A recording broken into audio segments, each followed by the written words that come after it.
যেমন নামাজের ব্যাপারে বলেছেন সল্লু কামা রাআইতুমুনি উসাল্লি,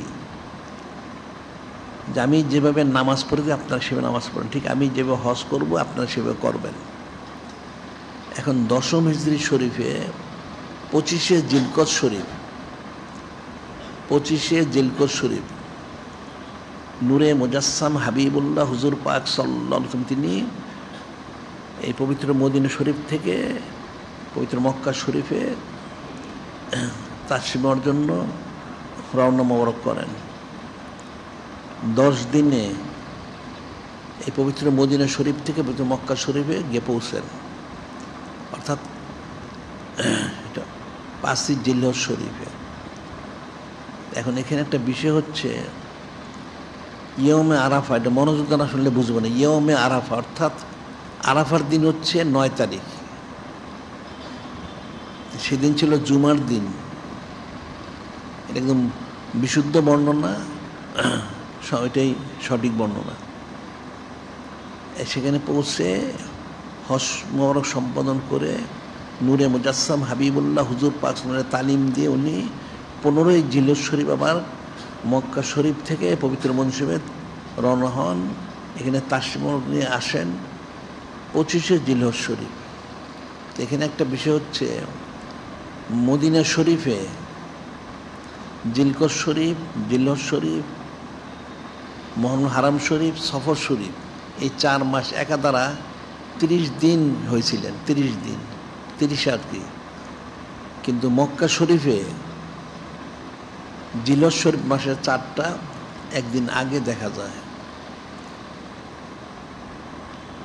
এই চাঁদ দেখার মধ্যে পার্থক্য হওয়ার কারণে 9ই জিলহজ সিয়াম আরাফা হচ্ছে জুমার দিন, কিন্তু মদিনা শরীফ কিন্তু সেটা হয়নি।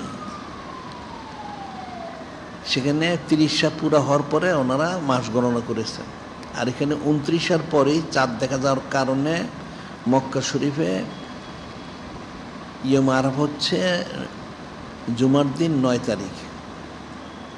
এই পার্থক্যটা হওয়ার কারণে এটা কিন্তু যত সিরত অর্থাৎ ঐতিহাসিক ইতিহাস লেখক যারা বা অনেক যারা কিতাবাদি রচনা করেছেন তাদের অনেকের এই বিষয়টা তাহকিক না থাকার কারণে এখানে ওনাদের একটা বক্তব্যটা ব্যতিক্রম হয়ে গেছে। ওনারা কোনো মতেই মিলাইতে পারেন নাই যে 12ই শরীফ সুর শাল আজম শরীফে ইসলাম আজিম শরীফ হয়। এই জন্য কিন্তু অনেকের বক্তব্য আছে কেবল 2 তারিখ, 9 তারিখ, 13 তারিখ ইত্যাদি ইত্যাদি। শেষে তারা লেখে মশহুর বর্ণনা 12ই শরীফ, আসলে মশহুর না, এটা সহি বর্ণনা। তাদের তারিখটা যদি তারা ঠিকমতো গণনা করতে পারতো তাহলে 12ই শরীফ এ সাইদুস সুর শাল আজম শরীফের ইসলাম আজিম শরীফ অর্থাৎ এই সোমবারই হয়। এখন নূরে মুজাসসাম হাবিবুল্লাহ হুজুর পাক সাল্লাল্লাহু আলাইহি সাল্লাম তিনি যখন জিলহজ শরীফ মাসের 25 তারিখে মহাসম্মানী মতন মদিনা শরীফ তাশরিফ আনার পরে এখানে তালিম তার কিন্তু চলছে। হারাম শরীফের 5 তারিখে উম্মুল মুমিনিন তাসিয়া আলাইহিস সালাম, যিনি নবম উম্মুল মুমিনিন আলাইহিস সালাম, তিনি এই 11ই হিজরি শরীফের 5ই মুহররম হারাম শরীফ তিনি বিসাল শরীফ গ্রহণ করেন। এরপরে 18 থেকে 20 তারিখে 18 তারিখ থেকে 20 তারিখের মধ্যে নূরে মুজাসসাম হাবিবুল্লাহ হুজুর পাক সাল্লাল্লাহু আলাইহি ওয়াসাল্লামকে যিনি খলিক, যিনি মালিক আল্লাহ ওহী মোবারক করলেন, আপনি দয়া করে জান্নাতুল বাকিতে আপনার দিদার মোবারক দান করুন, অর্থাৎ আপনি জিয়ারত করুন, যাতে জান্নাতুল বাকির যারা তারা যেন আপনার দিদারে মোবারকের দ্বারা ফায়দা লাভ করতে পারে। নূরে মুজাসসাম হাবিবুল্লাহ হুজুর পাক সাল্লাল্লাহু আলাইহি তিনি সেখানে দিদার দান করলেন, অর্থাৎ জিয়ারত করলেন।